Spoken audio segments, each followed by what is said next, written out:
Welcome, everyone. I'm glad you're here today. We're about to explore the important topic of building bridges with words. The focus will be on why inclusive language matters. In this presentation, we'll discuss how the words we choose can create connection, promote understanding, and foster a more inclusive environment. We'll look at practical examples and tips to help us communicate more thoughtfully. So let's get started and learn how to make our language work for everyone. Language really shapes how we see and interact with the world around us. The words we choose have the power to either build bridges, bringing people together, or create barriers that divide us. When we use language thoughtfully, we foster empathy and a sense of belonging. But if we're careless or hurtful, we can perpetuate exclusion and cause real harm. As Julia Penelope famously said, "Language is power, in ways more literal than most people think." This highlights just how influential our words can be, not just in communication, but in shaping perceptions and realities. Today, we're exploring the theme that words hold power. They can influence how we see ourselves, others, and the world. Understanding this gives us a chance to use language intentionally to create more inclusive and respectful environments. When we talk about inclusive language, it really centers on learning, engaging in meaningful conversation, and importantly, naming people in a way that respects their personal identities. It's about more than just avoiding causing offense. It's about genuinely recognizing and valuing people's lived experiences. This means taking the time to understand and honor how individuals identify themselves, whether that's their gender, age, race, ethnicity, or sexual orientation. When we use inclusive language, we help create an environment where everyone feels seen and respected. So, what is inclusive language? It's language that avoids excluding or stereotyping people based on these characteristics. Instead, it promotes understanding, acceptance, and respect for diversity.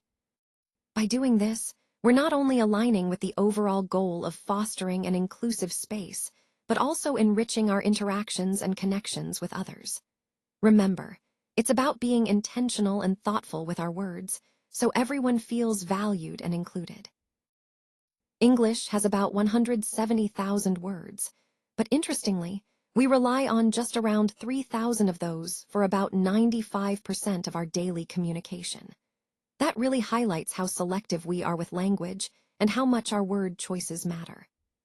We tend to use very little, but those words can have a big impact. For example, words like cookie, spam, cloud, hashtag, and bug. Many of these have taken on entirely new meanings thanks to digital culture and the needs of technology. This shows how technology is constantly reshaping our vocabulary.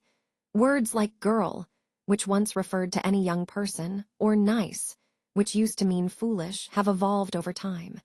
Meaning is fluid, it's always shifting, and so is the way we speak respectfully. Language is never static, it's always changing. New words emerge, and existing words change their meanings as culture and technology develop. This evolving landscape of language is really fascinating because it reflects how we adapt and grow with the world around us. It's a reminder that our language is a living, breathing thing that keeps transforming over time. As our communities become more diverse, it's really essential, not just a nice-to-have, to use inclusive language. It helps us connect in a more meaningful way. Language actually reflects and can even reinforce societal hierarchies, so the words we choose matter a lot. When we opt for inclusive language, we're actively challenging those existing structures and promoting equality. It's also important to understand that inclusive language isn't about policing what people say or policing speech. Instead, it's about recognizing the full humanity of everyone around us. We want to create environments where all people feel seen and respected. And this isn't just about political correctness. It's really about honoring people's identities and the diversity they bring. When we do this, we're fostering genuine understanding and respect, which aligns perfectly with our overall goal of building more inclusive communities. Let's talk about some practical ways we can be more inclusive in our language. First, it's helpful to use neutral terms like chair instead of chairman and first year instead of freshman. These small changes make a big difference in making everyone feel welcome and included. When referring to family or relationships, try using LGBTQ+ or similar terms and opt for spouse, partner, or significant other instead of husband or wife. These choices acknowledge diverse identities and relationships. It's also important to be mindful of race and ethnicity.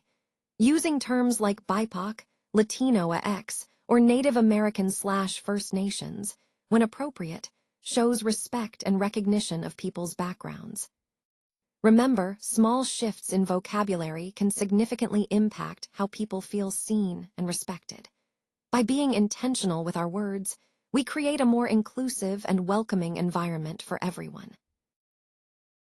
Let's talk about person-first language, like saying person with a disability. This approach puts the individual before any characteristic, which helps emphasize their humanity and dignity. It's really about seeing the person first, not just their condition. Next, using the correct pronouns, she, her, he, him, they, them, is a fundamental way to show respect. It's a simple but powerful act that affirms someone's identity. If you're ever unsure about which pronouns to use, it's best to default to they, them, or just refer to the person by their name. Remember, these small choices, using person-first language and correct pronouns, are key to fostering an inclusive and respectful environment. They connect to our overall goal of understanding and valuing every individual. Let's talk about some language choices that can unintentionally reinforce stereotypes or biases. First, terms like blue collar, white collar, and trailer trash are often used to reduce people to socioeconomic caricatures. These labels can be hurtful and oversimplify people's identities. Instead, it's better to describe situations or roles without resorting to these stereotypes. Next, the phrase blacklist and whitelist are common in tech, but they unconsciously associate black with bad and white with good. A more inclusive alternative is blocklist and allowlist. Small changes like these can help promote more neutral language. Moving on, the word tribe can carry colonial undertones when used outside of indigenous contexts. To be respectful and accurate, consider using community or group instead. This avoids cultural insensitivity and promotes respectful language. Now, some words have racist origins that we might not even realize.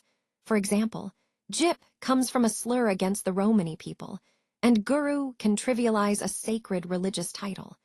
Being aware of these roots helps us choose our words more thoughtfully.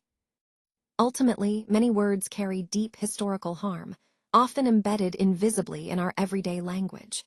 Awareness is the first step toward change. By being mindful of our language, we can avoid harmful associations and stereotypes, creating a more inclusive and respectful environment for everyone. Let's take a moment to consider how inclusive language shapes the environments we create. When we use language that recognizes and respects diversity, we help foster spaces where everyone feels comfortable to contribute, to belong, and to be their full selves. Now, thinking globally, our planet has about 8 billion people, each with their own unique identities. It's essential that our language reflects and honors this incredible diversity. For example, over 1 in 5 Generation Z individuals identify as LGBTQ+. That means inclusive language is more important than ever to ensure everyone feels seen and respected. Additionally, nearly half of Gen Z identify as people of color, making this one of the most diverse generations in U.S. history. All of these points highlight the impact of inclusive language. It's not just about politeness, but about creating truly welcoming and equitable environments. When we choose our words carefully, we acknowledge and celebrate the rich diversity of our global community. Every word is a choice. When we communicate, we're building bridges, connections that can bring people together or create divides. So, it's important to choose our words carefully. Choose connection. Language is constantly evolving, and that means we need to stay curious and open to growth. Learning new ways to express ourselves helps us stay relevant and respectful. Keep learning. Approaching language with empathy, rather than striving for perfection, allows us to connect more genuinely. It's about understanding others and being willing to adapt. Lead with compassion. Inclusive language isn't about ticking off a checklist. It's an ongoing practice rooted in compassion, curiosity, and a willingness to unlearn old habits. Your choice today is a commitment to connection. By being mindful of our words and open to growth, we can foster a more inclusive and understanding environment.